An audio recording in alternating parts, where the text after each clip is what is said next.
But for right now, let's welcome our first guest, Steve Forbes. He's the editor-in-chief of Forbes Media and one of the nation's leading authorities on business, the economy, as well as the financial markets. He's also the author of Reviving America: How Repealing Obamacare, Replacing the Tax Code, and Reforming the Fed Will Restore Hope and Prosperity. Steve, it's wonderful to have you back to the show. Welcome.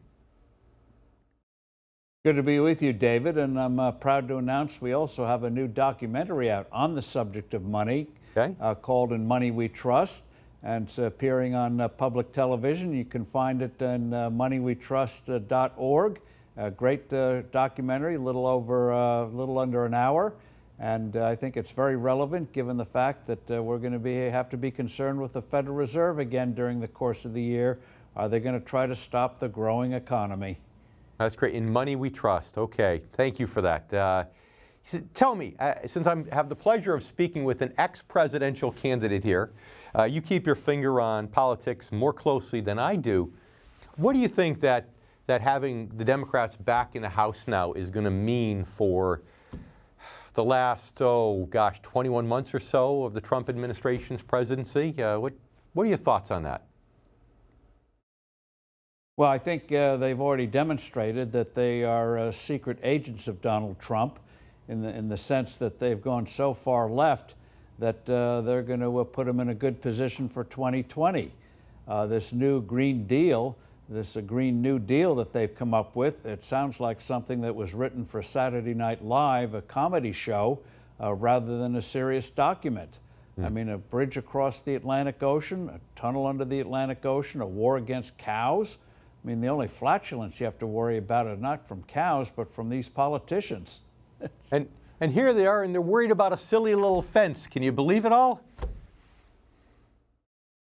Well, again, most Americans support border security, and the idea that having part of the security package having a fence or a wall or whatever you want to call it would engender so much controversy, I think has people scratching their heads. Now, I've always taken you to be a fairly diplomatic fellow. And as much as we love the president, maybe even a little more diplomatic than the president can be. So what do you think the right answer is here to get this border security done? What do you think the right answer is not to have a government shut down? Well, I think the president's made it clear he will sign the bill that Congress may pass sometime tonight. And then from there on, I think the 55 miles of fence, which will be built in coming months, will be seen as a demonstration project, a continuation of the fact that there's much of the border where those kinds of structures do the job, making sure we have people coming in that have permission to come in instead of just coming in on their own. And I think it's going to set the stage for 2020, where you are going to get a serious discussion of genuine immigration reform, including streamlining our own immigration procedures so that those who play by the rules are not punished, while those who break the rules get in. So bottom line, in the 45 seconds we have left in this segment here, you believe that everything that they're doing by the Democrats taking such a radical stance is it really almost helps shoe in President Trump for a second term? Well, one of the things President Trump has going for him is the Democrats have to run somebody against him in 2020. And when you look at their field of so-called candidates, you have to scratch your head. Is this what we want in the White House? I think most Americans are going to conclude no. Everyone thought that huge panel of Republicans last time was a bit of a circus. I can't wait to see what kind of circus the Democratic panel turns out to be next year. So, Steve, stay with us for just a minute. Please don't go away. We have to take a commercial break. And you stay with us, too. This is David Scranton. I'm here with Steve Forbes on The Income Generation. We'll be right back. And right now, it's time to welcome back our good friend, Steve Forbes. So, since we're talking about politics... Good to be with you again, David. And since we're talking about politics, before we wrap up on that topic, do you think that with the Democrats now in the House, that means that Trump tax reform #2 is dead for the moment, and that we have to wait till the next term to consider that? Sadly, the answer is yes. And I think, though, this is an opportunity for the White House and for congressional Republicans to set the stage for what happens next. Instead of being always on defense when the Democrats come up with crazy ideas like 70% income taxes, wealth taxes, and the like, we should go on offense and put good, attractive, pro-growth proposals on the table, such as, how about the flat tax? You put something that it engenders that kind of excitement, gets the IRS off of people's backs, by golly, it's going to be the Democrats that are going to be back on their heels instead of the Republicans. I know you've always been a huge proponent of that, and I've always supported you in that effort. I agree completely. Of course, the closest we've ever been to the flat tax recently has been during the Reagan administration. You remember that, and that was, gosh, 33 long years ago at this point. So let's talk about the economy. Back when you were in grade school. No, I wish I were. I was just starting as a financial advisor back then. It was the very beginning of my career. But, you know, let's talk about the economy, because the reality with the economy is that there's lots of signs now that are sending off some warning bells, some warning sounds with the economy, not the least of which is what the bond market did back in December, basically telling the Federal Reserve enough is enough. Long-term interest rates aren't going any higher, which thankfully allowed the Federal Reserve to come out just a couple weeks ago and take a more dovish tone. So, think the economy is running out of steam? Do you think it's got enough to keep marching on for a couple years? What does that mean? Oh, I think the economy has the capacity to have even greater growth than it had last year. We had a bit of a trip up in December, January, the combination of uncertainty about what was going to happen on trade, the government shutdown, which created some uncertainty, I think gave us a brief hiccup.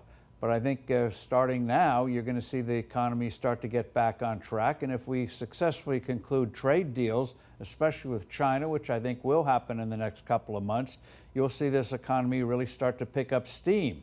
And then the real threat to the economy will be the Federal Reserve. When you start hearing Fed officials talking about overheating, you know, they think the economy is a machine that can overheat like an engine in a car. The economy, as you know, David, is made up of individuals, 300 million in America, 7 billion around the world. And just think of how absurd the old word overheat is. If you get a raise in pay, do you feel that like you're overheating, you're becoming more prosperous, and so your temperature goes up, and you say, take the money away, I'm overheating, we need some more unemployment? But that's the attitude of the Fed. They believe that prosperity causes inflation. The only thing that causes inflation is bad Fed monetary policy, not the fact that people are working more and earning more. Well, you know that the Fed's created more recessions than anything else because they've overreacted, they've reacted too late. So Steve, stay with us, please. We have to take a commercial break again. We'll be right back with more here from Steve Forbes. I'm David Scranton, and you're watching The Income Generation. We'll be right back. Now it's time to welcome back one last time today our good friend Steve Forbes, creator of the new show, In Money We Trust. So, Steve, you mentioned the Federal Reserve, and we've talked about how they create recessions and so on. However, they took a more dovish tone recently, not because they wanted to. I believe it's because the bond market forced their hand in December. The bond market, which, as you know, everyone says the bond market's smarter than the stock market. I like to think that because I work in the bond market, but then again, all of us in the bond market like to think that. And we basically said enough is enough, and the yields on the 10-year Treasury came down 50, 60 basis points, and that really handcuffed the Federal Reserve. So do you think maybe now that's it? Maybe they will keep a more dovish tone for another year or two, and maybe that's one less worry that we have, one less skeleton in our economic closet? I think for the moment, the Fed as a worry has been removed, but I think they'll be coming back once the economy picks up steam again. And one of the reasons, in addition to the bond market, that the Fed changed its tone in December was, let's give it credit where credit is due, President Trump bashing the Fed. He took a lot of criticism for it. Some people treat the Federal Reserve as if it's a fourth branch of government ensconced in the Constitution of the United States. It isn't. And whenever a president goes head to head with the Federal Reserve in a real battle, the president always wins. So I think Trump going after the Fed was one of the reasons that gave the Fed pause in December. Oh, it definitely helped, the pressure. Okay, we have 2 minutes left in this segment. And this is the first time, Steve, you've told me anything about, in Money We Trust. So tell us about this. You don't do anything in life unless it has a greater purpose for the greater good, some important message you're trying to get through. So tell us about it and tell us why this is so important to you and what people can learn from watching it. Well, the fact is, the invention of money we go back 2,500 years, back to the time of Athens, and the creation of money enabled the human race to move forward, making it easier to do commerce with each other, buy and sell with each other. It led to the rise of philosophy in Athens, the Western philosophy, later on the Renaissance in Italy, high-tech boom today. When money is stable, society moves forward, the economy moves forward, people have more opportunity. But when money is unstable, unsteady, you have the kind of stagnation we had until recently in this country, the disasters that we have unfolding in Venezuela, the horrors that we had in Germany in the early 1920s when they had a hyperinflation that set the way, undermining trust in democracy, which led the way to the rise of Adolf Hitler. And so it's a very straightforward thing that anyone can understand, free of jargon. And bottom line is, we make money trustworthy, we move ahead. When it's untrustworthy, when the politicians start mucking around with it, we all pay a price for it. And so I think it's a good educational tool in the best sense of the word, very interesting. We have some fascinating interviews and footage in that documentary. Every school kid should see it, and not to mention the Federal Reserve would learn something from it too. Steve, that's what I love about you. It sounds like you're doing the same thing we're doing with the income generation, is really just trying to educate the average person out there so they understand money more and the good, the bad, and the ugly. So, Steve, anything I could do to support you in that effort, I'd love to. I'm at least going to watch it. I'm glad you told us. And thanks once again for being on the show. It's always our pleasure to have you here. Good to be with you, David. You can find it at moneywetrust.org. And thank you for all you do. You're very welcome. We'll be right back here on The Income Generation.